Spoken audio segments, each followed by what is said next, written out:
How much does government affect your life on a day-to-day basis? Okay, I know you pay taxes every year. I understand that. But other than that, on a daily basis, what influence does government have on your life? The major things that are in this country, for example, the way you think about fashion, the way you think about what's success and failure, your mentality, you know, it doesn't come from the government. It all comes from the private sector. It comes from the entertainment industry and the academia and the major corporations that are selling products to us and driving the advertising and even the medical research and all the research universities funded by private organizations. In other words, the vast majority of things that influence you on a day-to-day basis don't come from government. Where do they come from? Well, what I like to call the private sector. They come from the private sector. If Muslims understood that, you know what we would be worried about? If you really want to take over society, you know what you should be taking over? The private sector. Open field. The Muslims haven't even begun to touch how many Muslims in media. More powerful than government today is what? The media can change the course of elections. The media can get a president impeached. The media can do crazy things. The media can say things like horrible, terrible things like Obama's Muslim. Right? And get away with it. Media is powerful. Academia, universities shape the minds of the pillars of this society. How many Muslims in academia?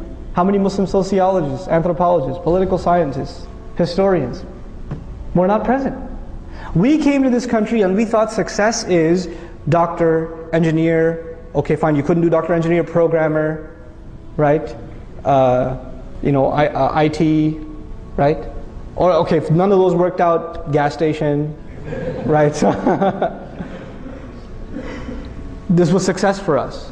If we make good money, if we can buy a nice house, if we can live in a nice neighborhood, we've got success. This is success for an individual, maybe. For a community, look at what, and I'm baffled by the Jewish community. I'm amazed by them. You know why? Because when they first came to this country, they were treated like we are treated now. And you know what they got themselves? You could say, oh, they're riba people, whatever. But you know what they really got themselves into? Not just financial institutions, entertainment, literature, academics, virtually any major university in the country, a significant proportion of the faculty is Jewish. That's a norm. It's normal, you know. So they became the deep fabric of this country. So it's so much so that they're untouchable. Muslims didn't. We became skilled labor. That's all we are. Even if you're a doctor, even if you're an engineer, in the end, you're just a highly skilled worker.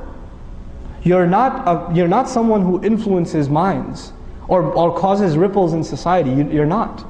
You know, you're just a better consumer. So you buy a more expensive car. So I guess you're adding to the economy a little bit, but you're not a mover and shaker. You're not an influencer of minds. You understand? So Muslims, we have to understand, to penetrate this society, we need to enter the private sector. To enter the private sector, we need to be in major positions in universities all over this country. We need to be actually funding. You know, Islamic Studies program at the University of Chicago is funded by a Jewish group. What do you think that what kind of research they're going to produce? Which Islamic Studies program at the PhD level is being funded by Muslim organizations? There's one attempt being made in Detroit I think in Troy, Michigan. And they're asking for an endowment of a couple of million, and the Muslims are struggling to come up with those money. I appreciate their effort, actually. If you're not entering into this is the game. You got to enter the game. You know, the messenger challenges the poets. The poets of our time are the academics. You got to enter the game. You know, we're not even in it. We're bubbled by ourselves. So this is a very big thing that we need to enter. We need to have our Muslim youth that are creative go into media studies, go into film production. This is the language of this is the poetry of our time. You know, the thing that moved the masses in the time of the messenger was poetry. What moves us today is YouTube, right? We need people that are actually qualified in film production, sociologists, not just psychologists, but even like historians, Muslim historians. We need them. We don't have them. These are things that become the fabric of a society. And the other thing we need is huge, massive Walmart-sized businesses. Not just run by individuals, but they're these massive, massive organizations that are funding entire projects. So for example, I'll give you a secular example like the Bill and Melinda Gates Foundation from Microsoft, right? They give so many endowments to schools across the country and help out and things like that. Muslims need to have institutions like that. That don't just help Muslim institutions, they help America in general. They help America at large. Why should we do this? Because then we become a fabric of this society. We become, they can't talk about us like they do now. They talk about us now as though we're like these wild dogs let loose in the society. Literally, that's how we're talked about in the media.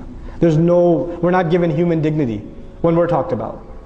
That's not where we stand. Why not? Because we isolated ourselves. We did that to ourselves. I'll move along quickly, inshallah ta'ala. This is the last thing I'll share with you for today. Probably we'll have another session to finish this discussion. And just to, again, I know there's a lot of different things I talked about here, but again, I just want food for thought. I want us to just think about these things. And inshallah ta'ala, hopefully the purpose of a community is some people are good at some things, others are good at other things. We manage our resources and people get involved in projects that are trying to build one part of the solution, others another part of the solution. And it's all syncing and coming together cohesively. That's what we need, that's the point we need to get. How many human resource managers in our audience today? Any HR managers? Not one? We should have human resource managers. Because one thing we need at the level of Muslim community is human resource management. This is what the scholars need to be doing. This is what the reverts who've come to Islam, this is the training they need so they become awesome da'is. This is what our kids that have finished hifz need to be doing. This is what the mothers of the community need to be doing.